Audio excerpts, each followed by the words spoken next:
Good evening, Lions. I would like to welcome you to our club elections fireside chat. Our presenter for this evening is PDG, the Honorable Jacqueline Williams. She's a member of the New Lots Lions Club. She was a district governor in 2016, 2017, and her team was Let's Celebrate a Journey of a Lifetime starting the 100 year of service. She is currently the MD20 Constitution and Bylaws Chair, the District 20K1 Constitution and Bylaws Chair.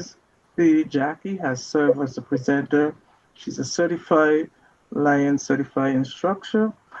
She has served as an instructor for several midwinter districts, and also she has also several districts as club conflict resolution. Club elections are a vital part of our Lions leadership and club success. They provide our members with an opportunity to choose leaders who will guide the club in service, strengthen teamwork, and ensure that the club continue to meet the needs of our community. Elections are not just about filling positions, they're about servant leadership, selecting individuals who are committed to leading to serve and serving to lead. Though a fair and transparent process, club members help shape the future of their club. Strong leadership ensures that our core values of service, integrity, collaboration, diversity, innovation, and dedication to excellence remain the heart of everything we do. And with that, I introduce to some and present to others the Honorable Judge PDG Jackie Williams. Over to you, PDG Jackie. Thank you, PCC Ingrid. That's quite an introduction. Thank you very much. Yeah. Much appreciated. And I'm going to jump right in. We are expecting DG Jennifer, but at the same time, we know that things are happening. So much is happening around the district and in our communities, and we will have a lot to cover. And I'm certainly interested in hearing from you. I very much enjoy having interactive sessions so that we have the opportunity to really get the feedback that we need in order to better assist, and also to be able to get a sense for where our district really is and where any other visitor who's joining us. I see members of other districts on with us this evening. And so please feel free to raise your hands at any point. I will stop. I have basically 3 blocks of discussion, but I will stop at different points and ask if there are questions. But in the meantime, if you have something that's really on your mind and you'd like to get some sense of that and have a little discussion, certainly let's do that. My understanding is we have an hour. And so to that extent, I'm going to start right away, starting off with the purpose for this session. As many of you know, and I see many of your names that I know very well, and you've been Lions for quite some time, we can always use a bit of a refresher on topics like club elections. I see the governor is coming in, so before we go too far. Good evening again. It is my pleasure to warmly welcome each of you to our Elections 101 Fireside Chat this evening. Tonight's session is led by our very own past District Governor, Jackie Williams, and it comes at a very important time in our Lionistic year as we prepare for our nominations and elections of our next leaders. We are so grateful for PDG Jackie for sharing her knowledge, her experience, and guidance with us. Her leadership continues to strengthen our district, and tonight's conversation is an opportunity for all of us to grow in understanding and confidence as we move forward. I encourage each of you to be open, engaged, and receptive. This is more than just an informational session. It is a chance to deepen our awareness of the election process. Let's ask questions and prepare to take part in shaping the future of our District 20K1. Strong leadership begins with informed and empowered members. As we continue our commitment to service, let us also commit to learning, participating, and shaping, also stepping forward when called to lead. Thank you for being here and for your continued dedication to serving with purpose and leading with integrity. Enjoy this session, and let's all have a great evening and a great session. Thank you all. Thank you, Governor. Good night, everyone. You're welcome. All right. So we hope you can stay with us for a few minutes too. I am here tonight. Okay, very good, very good. So we have a few of our fellow Lions from around MD20, I believe, and we're going to answer their questions too, if there are any. But we're going to start off with just sort of setting the environment or the framework up for the discussion. This time of year, March through June, is typically the time when we are focused in on club structure, club elections, planning for the future. So to that end, tonight we're going to focus on what should be happening in our clubs about now.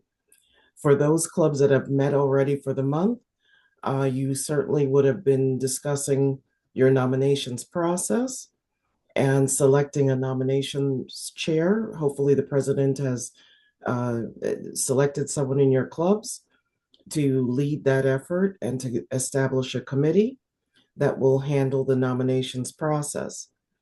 Typically, and this has been the case for many, many years, I don't know how many, but I know decades long, elections for our clubs take place in April, followed by ensuring that we're reporting the results of those elections in May or by May, usually May 15th.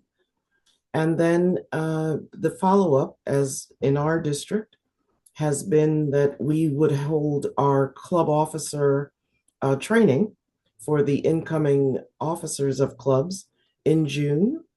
And of course, everyone seems to be ready and full of excitement and plans, new ideas, with the start of the year being July 1st. So in order to organize this session this evening, I wanted to start off with giving us a little bit of that initial background. If anyone, as I mentioned before, is newer to this process and you're trying to understand what documents are sort of relevant to this experience, to this part of your Lionistic experience, I had asked, I don't know if Lion Iris is on, or Cabinet Secretary Iris is on, but I was asking her or... I'm here. Okay, thank you, Cabinet Secretary Iris. I had sent an email with some of the documents. I know I didn't send it till this afternoon. No problem. You would like me to share my screen? I can do that for you. Well, what I was going to do is ask you to just place them in the chat. Oh, beautiful. Will do. All right. And so what we have coming into the chat are the standard form club constitution and bylaws. That's one document. And then I have a couple more items for you to be able to, if you want to download those or save them in your own files, that would be helpful. Many of our clubs, I'm going to say most of our clubs, should have their own versions adapted to their own needs, the bylaws adapted to their own needs over time. If your club has not done that in recent history, or you're not quite sure of where your bylaws are at this point in time, you always have the opportunity to refer to the LCI Constitution and bylaws as a point of reference in this process. And what we suggest to many of our clubs is that they do some sort of review of their bylaws as needed and with the intent to amend or modify various provisions that meet the needs that you have within your own clubs and the agreements that you're making within your own clubs. So why do I start there? I start there because it provides you with the sense of where we're going as a club in terms of structure. So for our clubs, you start off with the Constitution and bylaws that we look at as sort of the framework to a house. If you want to draw an analogy, it's the sense of what is it that we're trying to build. And so the Constitution itself allows you to establish who you are, your Alliance Club. What is your mission? What is your purpose as a Lions Club? All of those parts are placed inside the document, the Constitution and bylaw, the Constitution, excuse me. With the bylaws, we're focused more on more of that structure, but speaking specifically to the framework, to what it's going to take to bring that purpose, that mission, that sense of that Lions Club to life. And so with that, we're focused not only on how things look from the perspective of the membership, but what actually takes place. So in terms of elections, in terms of your club officers, your revenue, your dues structure, your finances, those are the types of elements that we focus in on in the bylaws. Now, at the MD20 level, we would continue on with a policy manual, and we have a policy manual in place where the goal is to then look at the who and the how and the items involved in making sure that we can create the right environment for the clubs to thrive. So at the club level, we don't have those policy manuals. I can't think of a club that has one. You can always note in the chat if you've had such a conversation among your club members. But at the bylaws level, with the standard Constitution and bylaws that LCI carries, there are 4 sections that really affect our discussion tonight. And so we have membership categories as Article 1, the offices and the elections and voting and filling of vacancies in Article 2. Article 3 includes the duties and the roles of different club officers, from your presidents all the way through to optional positions such as your tail twister and your lion tamer and other positions like LCIF coordinator. And in Article 4, there's more of that discussion of the board of directors, the first and second year directors, as well as some of the other positions that, if you fill them, can form a part of your board. Those office holders can be part of your board. So that being said, I am going to stop for a second and see if there's anyone that has a question. I'm looking in the chat, not seeing.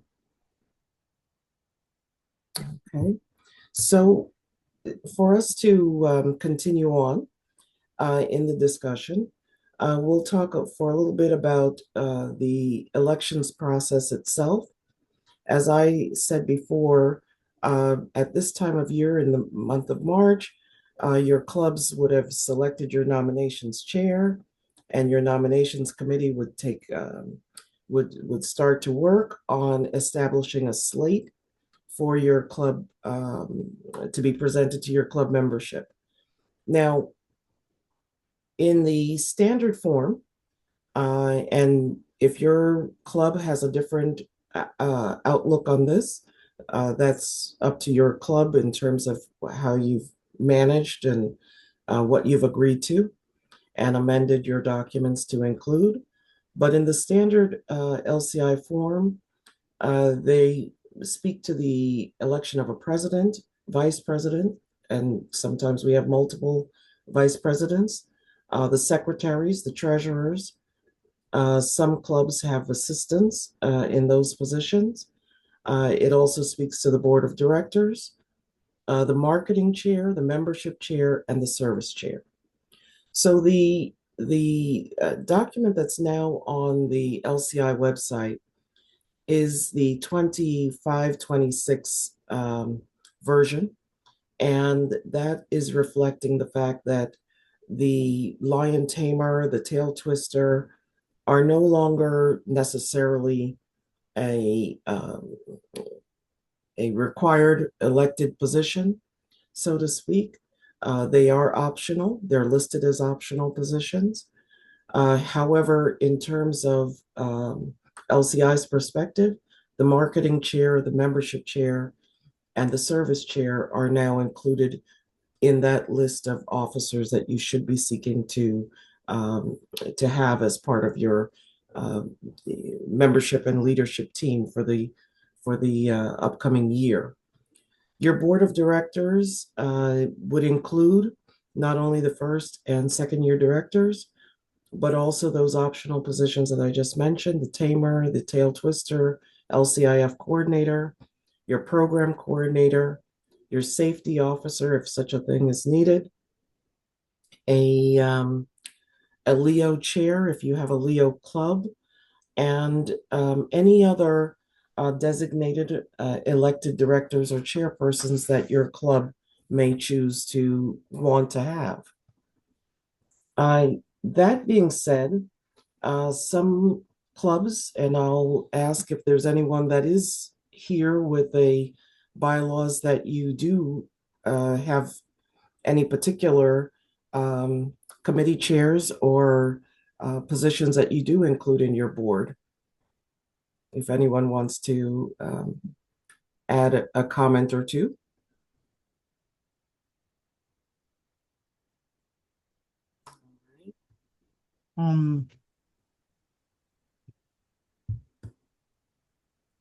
Did I hear? Okay. All right. So the reason why, okay, I thought I heard a little bit of feedback. So in terms of the committee meeting, what we typically ask. Jackie, someone has a hand up. Sharon has a hand up. Yeah, hi. My question is with reference to the board, the club administrator. Is that a position that's recognized? What do you mean by club administrator? A club administrator. When we had elections last year, there was a club administrator position. Is that not recognized? I'm believing that you probably mean that to be a particular what function or role would that person? Well, that is my next question to you. Okay. I'm not as sure that I'm as familiar with the term. PDG Jackie. Yes. This is Lion Sandy. The club administrator is someone that has authority to make changes that the secretary makes. So if the secretary is sick and no one else can get in there, the club administrator is the one who can go and add members, make changes, and so forth. It actually just came in a couple years ago. Yeah.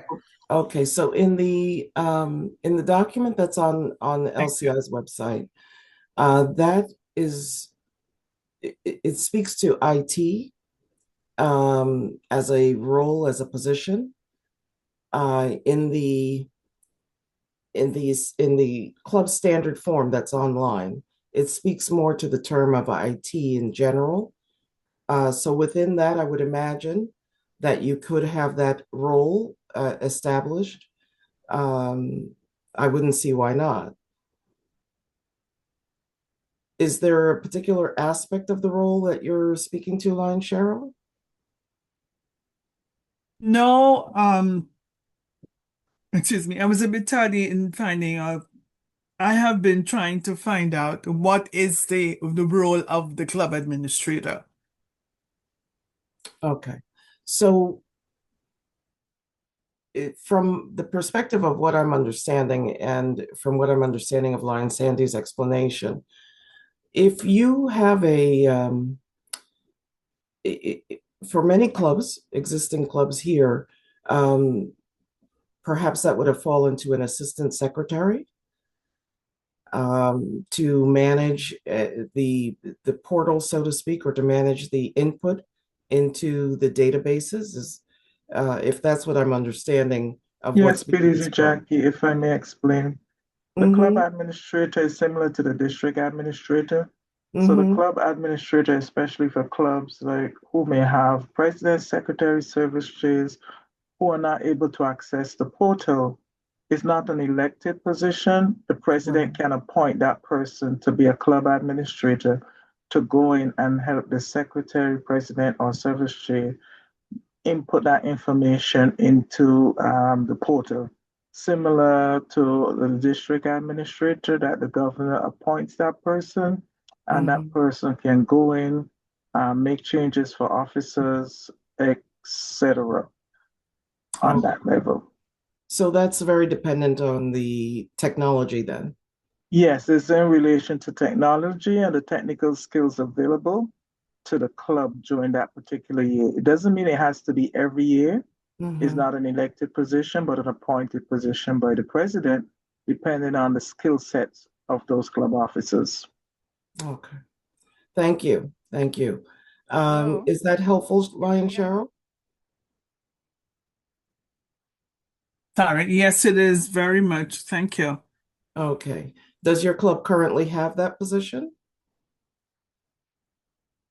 Yes, Okay. yes, we do. All right. And are you involved with the nominations process for this year? I'm not sure. I haven't heard anything yet. Okay. I'm not sure. All right. So, as PCC Ingrid just explained, then if your club is intending to continue with that type of role, given that it isn't an elected position, the club president can appoint the person, and that person would function as described by your club membership and your board, if you're so defining the position to include the involvement with inputting data into the portal or drawing data from the portal that assists the club to function better. Okay. Insert info. All right.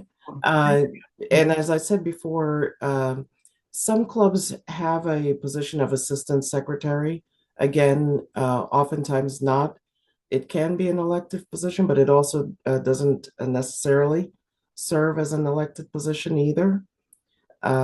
So probably in our advancement with the portal, there is such a need to have more involvement and to have that consistency. That makes sense, right? Yes, ma'am. Okay. But definitely, thank you for asking the question and everything. What I was going to continue to mention is that in terms of the nominations process, when your committees meet, what you should be able to do is look at the positions that you are seeking to fill. And in terms of that, oftentimes we think about the clubs that have large memberships, and they're oftentimes able to fill their positions fairly easily. And you also have the clubs that are not as large or smaller clubs, where the concern becomes the extent to which you can fill the vital positions that are needed to be filled. And this is where I wanted to spend some time, because as we see in our district, we have our average member count in a club is 30 members per club. However, there are clubs that have less than 20 members or less than 15 members. And right now, that number for us is about 18 clubs. And with that type of number of clubs, we should have the nominations committee should have a healthy discussion about how to certainly nominate, make recommendations in terms of the nominations, as well as look at what the club's needs are. So obviously the club needs the president, the secretary, the vice presidents, and the treasurer. In addition to that, your board members, but specifically with respect to where we are as an organization, you would want to make sure that you have a marketing chair and a membership chair, and certainly to the extent your club is supportive of our foundation, the LCIF chairs. Nevertheless, those are club decisions, the opportunity for clubs to really focus in on where they're headed, what direction they're taking. But the membership chair is very significant, because as you look at both the balance between where you stand as a club in terms of your membership numbers and where you forecast yourself or where you'd like to see yourself grow to, you clearly need to have that membership chair position filled. So there are clubs, the older clubs sometimes used to do that as have a past president, immediate past president, or a past president chair, be that chair. Oftentimes in today's days and times, since it isn't considered an elected position, anyone can serve in that capacity that has an interest and has the opportunity and the ability to do well as a membership chair, and to keep the club in sort of on a path towards membership growth. That being said, we also have a number of clubs where and this ties into succession planning, where there is an issue as to how do you move your membership along in leadership roles without repeating individuals frequently in either the president's position or the secretary's position or the treasurer's position. That's part of our regular discussion about succession planning. And so although the nominations committee seems to be, we don't think of that role as expanded as it is in fact that beginning opportunity for your club in the month of March, straight through the end of the year, to be thinking about direction, leadership development, tying into succession planning for your club and its longevity and the continued vitality of the club. So for K1, when I looked at the club health assessment report for February, it was very clear that we could use some review in some of our clubs. There were a couple of clubs where the presidents were serving in their 7th or 8th term. That really is a sign to us that maybe there's a larger discussion that needs to be had as part, not necessarily within the nominations committee, but also as part of a club discussion about what is happening with leadership development in the club. So once the nominations committee has met and had the opportunity to really think about and to make recommendations for the slate for the club, you're going to certainly come back to the club with the nominations meeting being held. At that point in time, the goal being to share the findings of the nominations committee and you would have had the opportunity to make sure that the persons that you're recommending are in good standing, that they are also capable of holding those positions. You're going to have had those conversations with those lions, ensuring that they are willing to accept the roles and accept the positions. You can certainly walk through the duties and the responsibilities of the roles. All of that is laid out in the standard form document. As you do that, and as you hear the feedback from the lions that you intend to present with the slate, you'll be able to respond to any questions, leave some questions open for the discussion at the club level. And then certainly once that slate is presented in your club meetings, the question will be asked if there are any nominations from the floor, so to speak. And so if there are no nominations from the floor, the president will close the nominations chair should, and the president should close the nominations.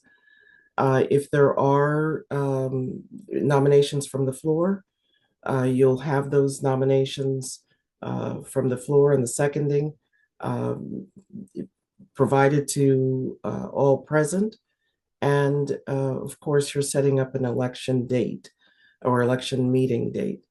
And with that, of course, notice to the club's membership is provided and is again in the document itself. It's very clear that that notice continues to be 2 weeks before you hold that election meeting. Once you hold that meeting, some clubs, and I do go back and forth and say some clubs because I'm taking the information from the standard form, but some clubs have modified to some extent to be consistent with the LCI document, but at the same time to adapt to some of the needs of their own clubs. So again, I'll stop for a second if there's any. I'm trying to see if I see the questions. Any questions in the chat?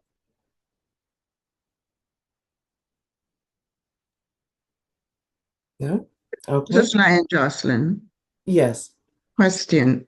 So if a club, I hear you talk about the standard form, but if a club decides that they're going to hold elections outside of the norm, like at this time, like you said, it should be a nomination committee, reaching out to members. But I've encountered one club who said they do elections in June. Okay, so that's totally outside of the norm. So, I mean, how does it affect their standing with LCI and dues and all these things? I mean, it won't affect your dues in the sense that dues are, semi-annual.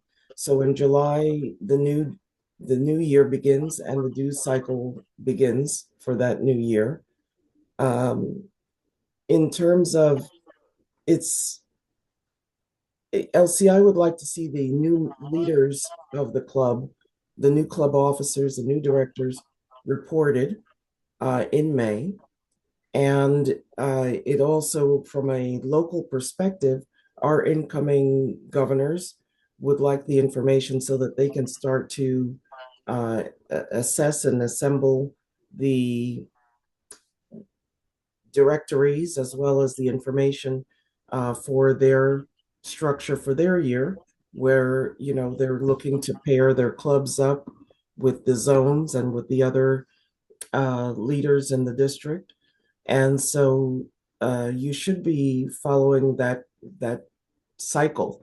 Our year is from July to June, right? So when we don't start off the year in a timely fashion and we don't conduct those elections until later on, and sometimes I've seen that happening in recent years in July and August, we're also shortchanging our year, really. You're shortchanging the opportunity for your club to get off to a good start for that upcoming Lionistic year to be able to put your plans in place and to be able to start to execute your plans. And it throws the year off already from that planning perspective. And this particular encounter is that the club was operating on a calendar year, not a linistic year. Why would that? So, because the question came, oh, I just paid my dues, which was like in February. But that person who is saying this is thinking that the year began in January. Ah, okay. So I kind of try to explain that the linistic year actually begins July 1st and ends June 30th. And there was also a PDG on at the same time who helped me along with that. But this was the understanding that, you know, the treasurer is saying, oh, 30 members have paid, and this is the month of February. And like, we are doing well? No, you were late with dues already. So then I realized the understanding they were operating on a calendar year, not a linistic year. Right, right. Did they leave the discussion understanding the way in which Lions function? Yes, I believe, yes, some of the members, especially those who asked questions about that and the dues, had a better understanding. Yeah. Well, the treasurer did say that, you know, that he realized where actually the report he was given was based on the calendar year, not the NSTK year, as to when the dues were paid or not paid. All right. So, you know, part of what happens in situations like that is those officers should probably participate in some training. The treasurer can also do the online training, and certainly they should come to the club officer training that we host in June, so that they can better understand. I don't know how long that person may have been a treasurer for the club, but someone should have also had that conversation about the actual responsibilities and the role of a treasurer prior to them being elected. In addition to that, those are the types of conversations that hopefully the president has during the course of a year, sort of the ongoing internal training that one does, particularly for newer club officers, right? To let that person feel that they are not only growing in the position, but that they're comfortable and acting in a manner that is appropriate and consistent with what we want to see happen for our clubs. With the treasury, in addition to that, the treasurer should be receiving notification or information related to dues at those appropriate times of the year. So for the year coming in, 26-27, that particular treasurer should be aware that come July 1, their club is now owing the dues for that 6-month cycle, that 6-month period of time. Right? Lion Jocelyn? Yeah, I was muted, sorry. Yes. I mean, most of what you said, we tried to explain to them at the meeting that night. Okay. So hopefully there was better understanding about the process. So at the next meeting, we're going to talk a little bit more about it. Right. And then the members also need to understand in that case, if they have some confusion over when their dues are applied, they need to understand that dues that they may have just paid in February related to, hopefully, however they were handling that, related to these 6 months. And they'll understand that come July, that begins a new cycle. Right. Yeah. Right. Okay. Another question. We have two other questions. Sure. Liam Molly is asking who can and cannot sit on the nomination committee, And following up on that, someone is asking if it's advisable for someone who has never served as a president to sit on that committee. Who has never served as a president to be on the nominations committee? Yes, and who can or cannot be on that nomination committee? I don't know there to be any requirement that only certain Lions can sit on the nominations committee. I'm not aware of such.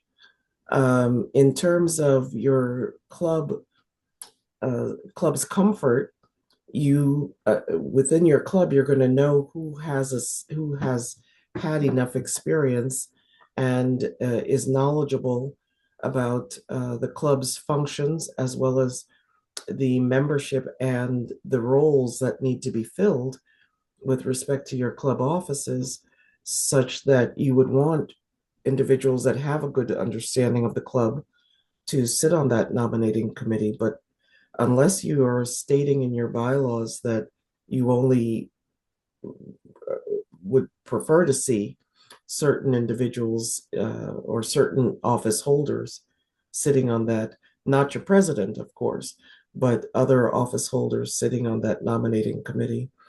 Typically, the secretary of the club is on the nominations committee, but other than that, does anyone have such a clause in their bylaw? Someone is Clause, asking. Line Jackie. I think maybe what they're referring to be on the nominating committee, you have to pay your dues. You cannot. Oh, well, yes, definitely. You have to be in good That, standing. that's one of the criteria. Okay. For Cheryl has a question. Yeah. Line Jackie, I want to circle back to what Line Jocelyn was asking. How do you correct that issue with the dues? The person paying in February and use a calendar year instead of the linistic year. How do you correct that? How can that be corrected? Okay, so in the case where you're saying that the club may have maybe made a mistake in how they've communicated that to their club, to the membership, is that? Yeah, basic, yeah. Okay, so you don't have, let me break it down this way. So LCI bills clubs for dues, the LCI portion of the dues, beginning from July 1, and that first 6 months is the first half of the year. They are going to believe that you're billing that way. They're going to believe that your club members understand that that's the Lionistic year, the start of the Lionistic year, and the second half begins in January through June. So they are looking for you all to have made those payments, and they're believing that your treasury and your president will submit those payments. Now, within your club, if those mistakes have been made, that conversation has to be had, and you have to be transparent about it, that the understanding was not there. Because otherwise, the club still is then at a deficit because the money is still owed to LCI, right? Similarly, the multiple district is going to view things the same way, and so will the district. So it is a problem, but it's not that it can be handled with some level of diplomacy, right? You want to bring people back to bring your Lions back to what is actually the correct way to handle the club's finances. But at the same time, you have to be clear that there's a gap that still has to be filled. Because you can't say to International, we're not going to pay that portion that we didn't pay during that cycle that should have been met. So the dues that were paid in February, if that was the first time someone was paying the dues for the year, and I don't know how, I'm not quite sure I understand what would have happened from last year if the club front sort of paid the dues for the club July through December of 25, let's say, and you had that gap internally, you're still trying to collect those funds to cover that gap. Does that make sense? Yeah, I think so. But that doesn't mean that the person has to pay in July. They already pay. Let's say maybe what if it's $100 dues, the $50 will start in July. I don't know if I'm saying this right. Well, every July you're going to start, if your dues are $100, every July that $100 then becomes again owing to the club. Okay, so then what happens to the first $50 that the person would have paid in February? Well, that $50, if I'm understanding your example, that $50 would have corresponded to either the 6 months of July of the previous year to December, or January to June of this year. Okay. But if there's a $50, a portion that is missing, that other $50, the club is not receiving that income, so to speak. Okay. PDG Jackie Williams, what happened that you have some members for the first 6 months paid up everything for the year. So what happened that the clubs usually use that to pay up, and then the next by January, maybe those who are unpaid, they put it in and it's able to balance out. That's another way that they deal it. Some people pay half, another half. Some people pay full up, and then that can be utilized to pay the bill, and then they catch up by in January. Right. That's another way of handling. That can happen. I mean, when I say that can happen, in reality, some people pay in portions, or they pay fully at one point in time and everything. But the internal need of the club is going to be that treasurer is still trying to collect the funds that correspond with that LCI bill, right? And also corresponds to the MD20 bill and also to the district bill. Now, Ernestine, you have a question? Yes, I do. Good evening, everyone. Mm-hmm.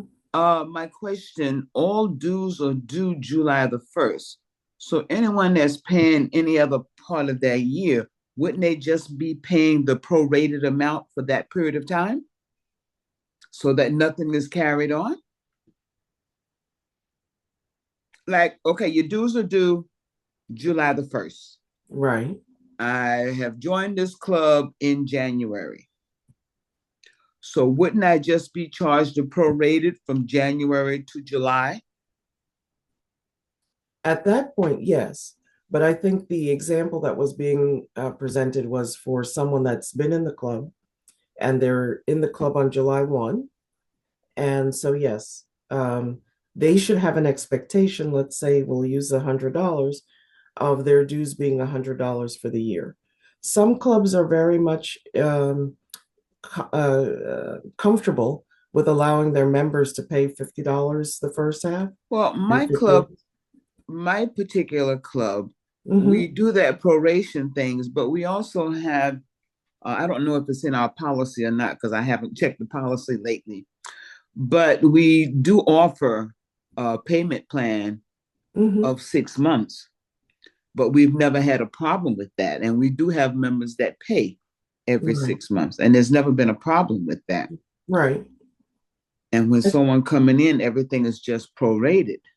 Right. I think what the example that was being asked about in the last few minutes relates to really what happens when the communication is off somewhat. And, Okay. you know, and the person didn't understand that they may have not paid the full amount for a year because they think that they're paying at a certain point in the second half of the year. Okay, so in other words, when things are not explained up front. Well, sometimes that happens, That's, right? that's true. exactly it. Yeah. That's true. That's Mhm. true. Thank you. That happens. So, PDG Jackie.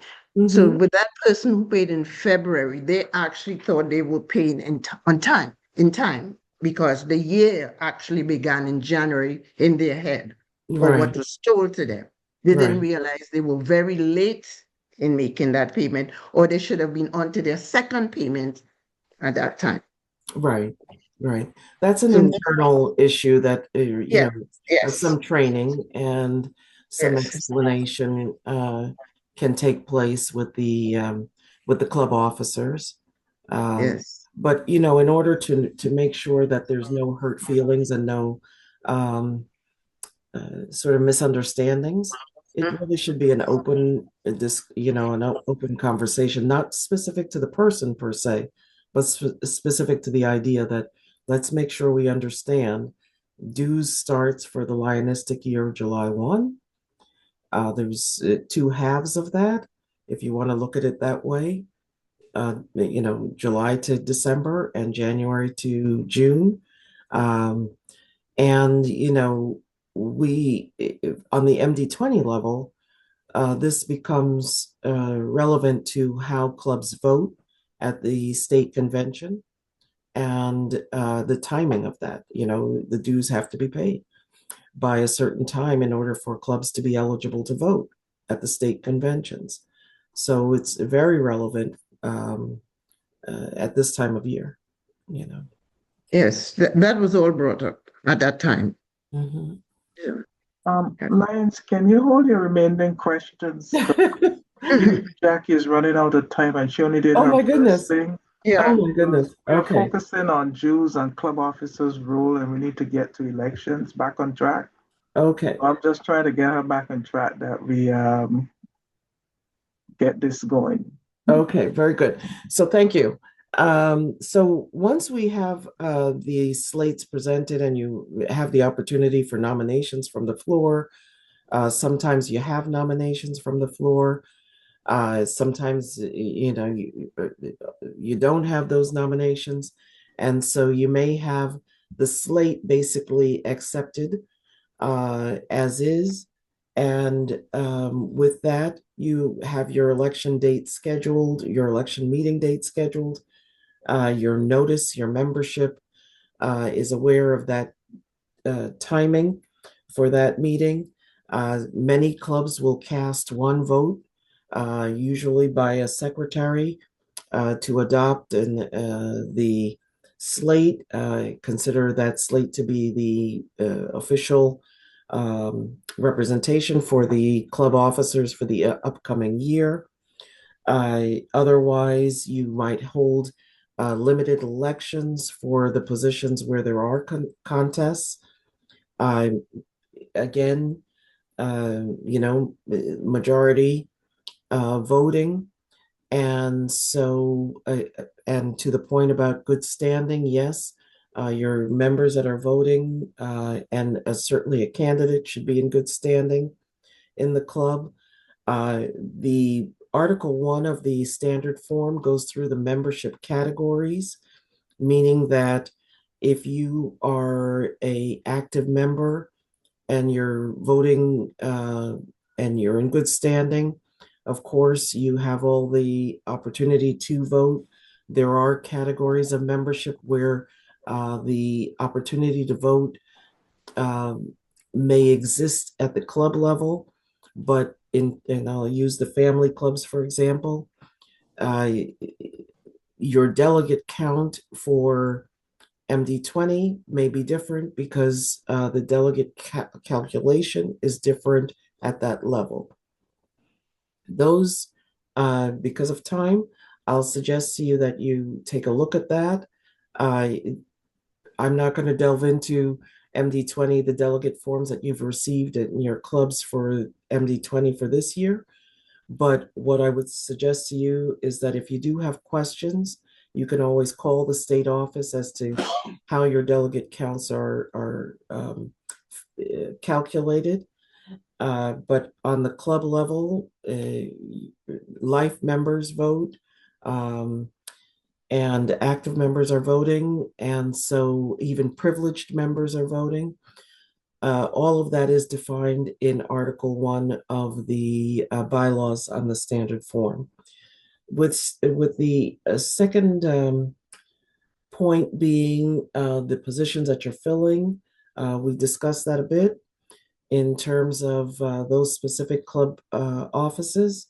In Article 3 of the standard form, you will find a discussion about vacancies or someone who may accept a position, may be fully intending to serve, and for whatever the reasons, they cannot serve, and they open up a position during the middle of a year, or even when you're going through this process right now. And so, again, you can refer to that discussion in order to address how you might want to fill a vacancy.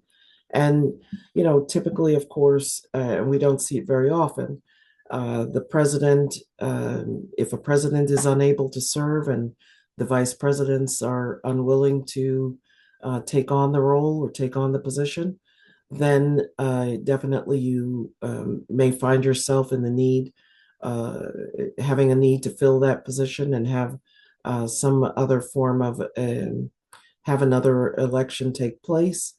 And you can be guided by that document for that process as well. I'm going to speed myself up because I do want to touch upon something that I think is critical for the election. Giving you some extra time, PDG Jackie, because election is important. Okay. I just want for you to give them that information and for them to hold their questions until after. And if we have time, we'll answer the remaining questions.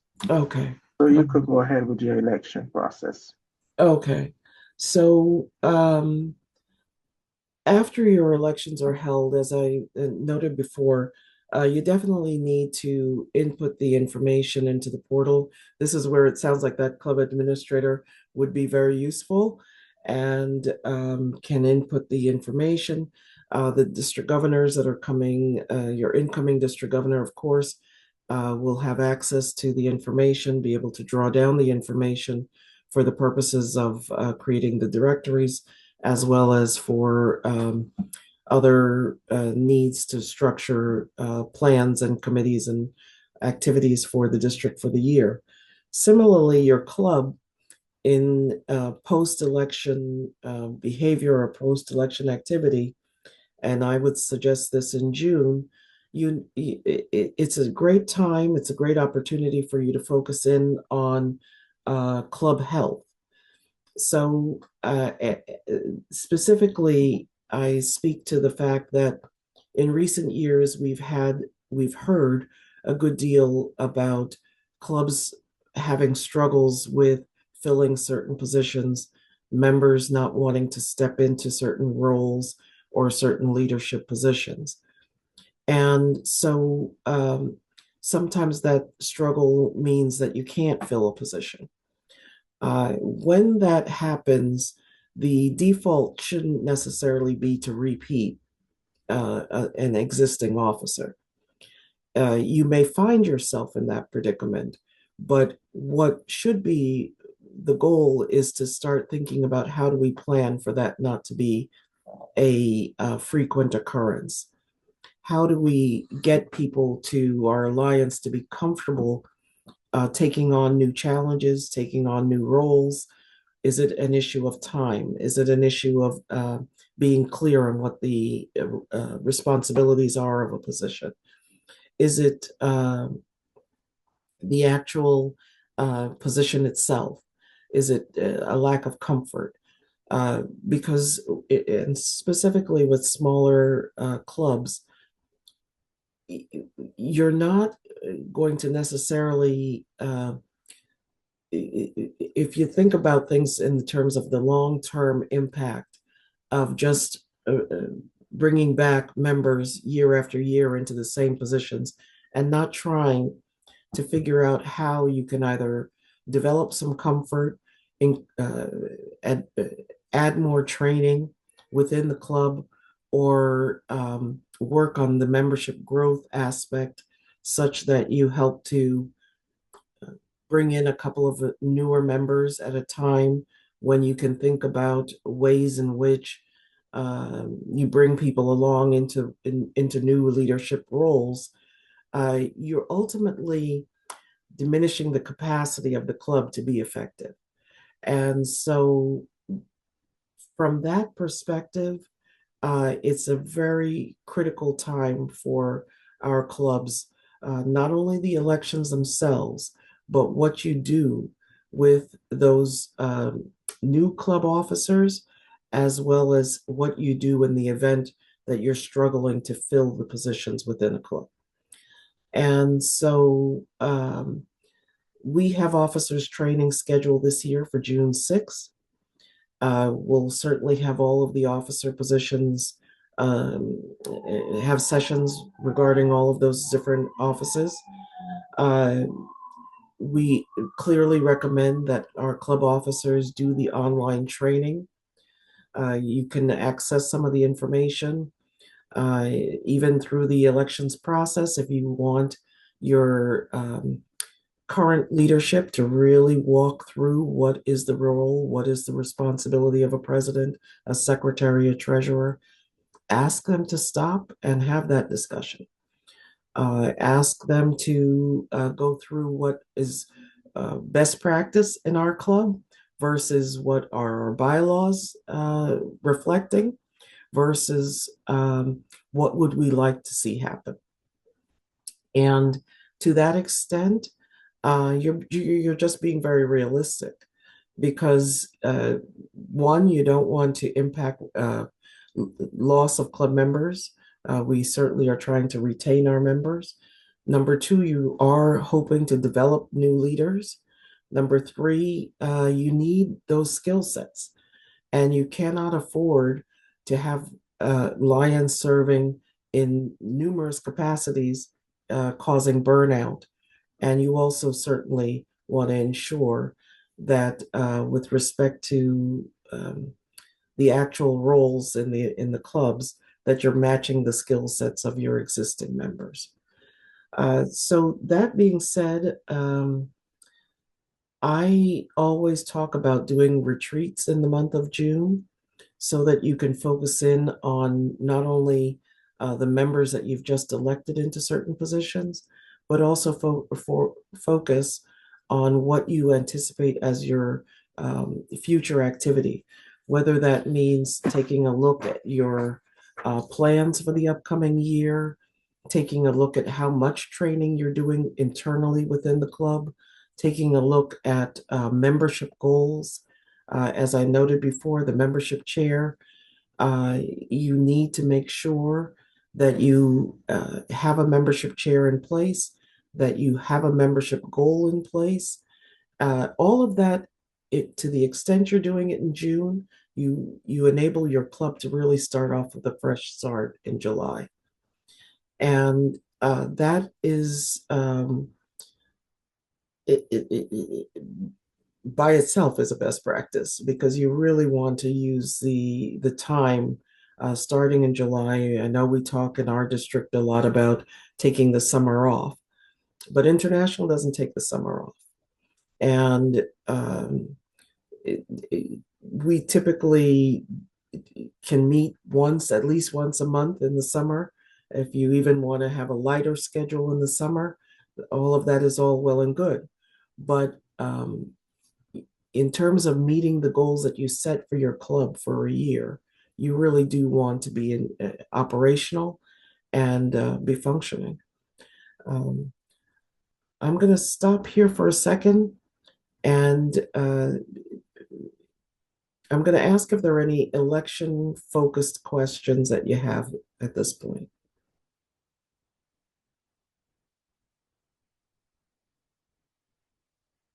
Okay.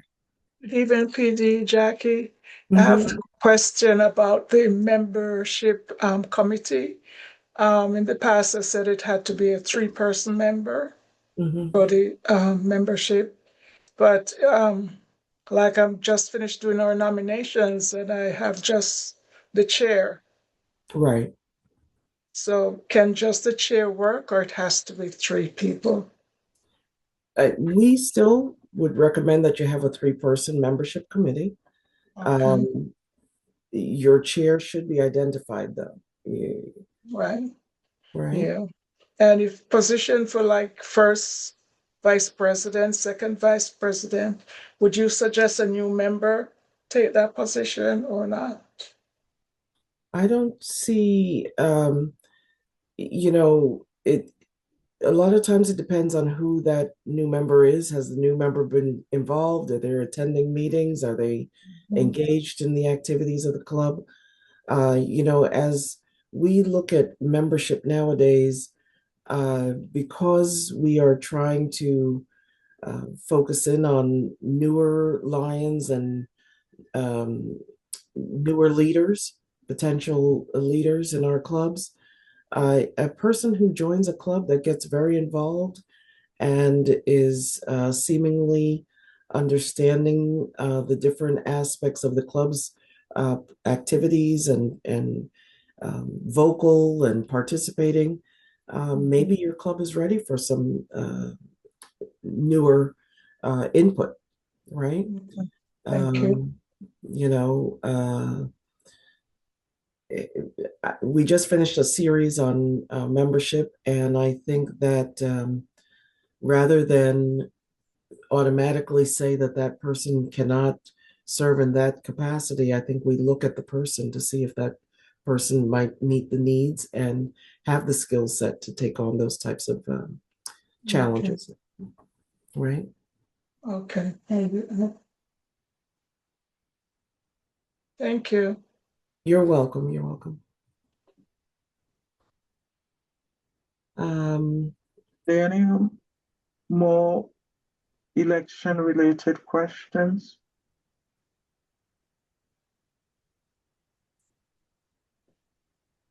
Please, Jackie, did you go through the second portion that you said you wanted to go through?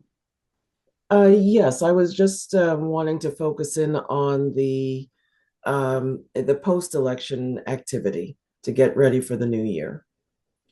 But I think as our district is fairly comfortable with ensuring that elections take place by May. And typically the reports go in. Sometimes we've had the election, but we just don't get the information into the portal, or we don't send it off to the incoming district governor team. But for the most part, I think we do ensure that the elections take place. In terms of conflict, being a part of the election process, I always suggest that if a club is struggling with the election process on a personality basis or some other issue or concern, you can certainly ask for the PDGs to come in to help. You can ask for observers. You can ask for explanations. At the club level, we're always willing to assist. And we have regularly done so on a couple of, not many clubs every year, just a couple of clubs here and there in the past, and in at this time of year that have questions, usually around the issue of when clubs are not able to fill certain positions. We all know that the secretary's position is one of the most labor intensive, and the communication being such a critical issue.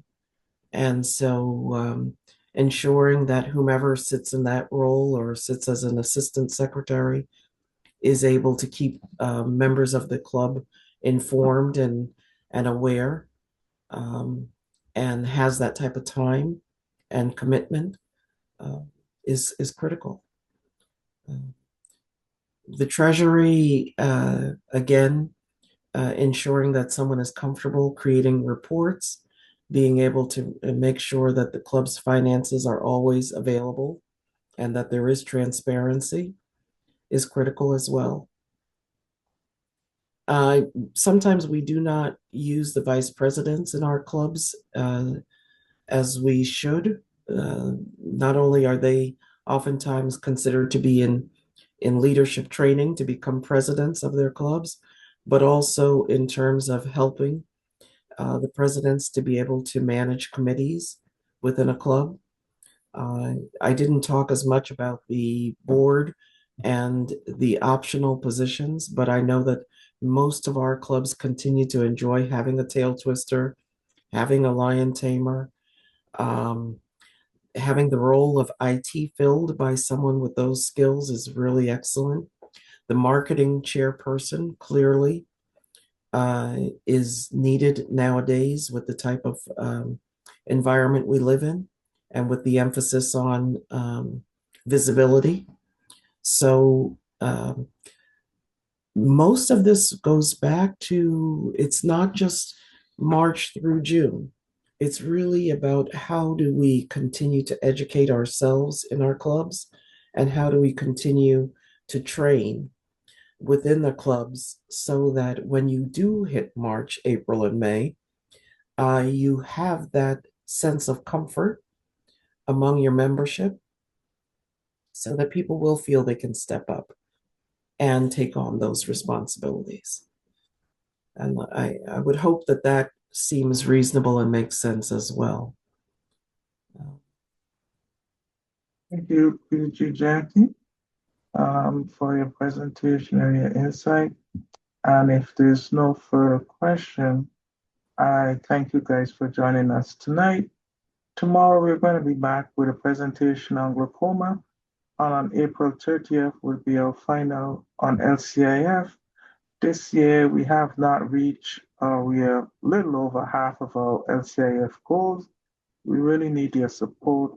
Our LCIF Constitutional Area 1 leader is our very own Douglas Alexander, and we would want to at least try to achieve our district LCI goal. At this time, I'm going to ask, on Saturday, we have an in-person training on social media basic. I'm glad you mentioned marketing chair. That's going to become very important. Marketing chair is going to also help us with our mission 1.1 goal, since a lot of clubs don't seem to have that 3-member committee, because the 3-member committee, one person focus on recruitment, the other focus on membership development, and the other focus on retention. So since the 3-member committee, and then you lose one go off, and the co-director becomes a membership director in the following year, and you just keep adding one person. So for clubs that don't have a 3-member committee, I strongly advise that you have a marketing chair added to your club, and a marketing chair. We don't have that problem in K1. We do have a district marketing chair. Next year, you're going to be hearing more from me on marketing, so I'm making sure that you guys get yourself in order to have your marketing team in place. So with that, I'm going to ask for final closing remarks from our district governor, Jennifer, and I look forward to seeing you guys tomorrow and on Monday. Thank you very much, PCC Ingrid, and also great big thank you to PDG Jackie for what you have done this evening. I know it was very informative. I know that the group we're walking away, we've taken away a whole lot from from what you said this evening, and hopefully that we will take it back to our clubs and we'll move forward with our nomination and our elections. I know we had a huge discussion on dues, so that might be something we need to visit coming up in the near future.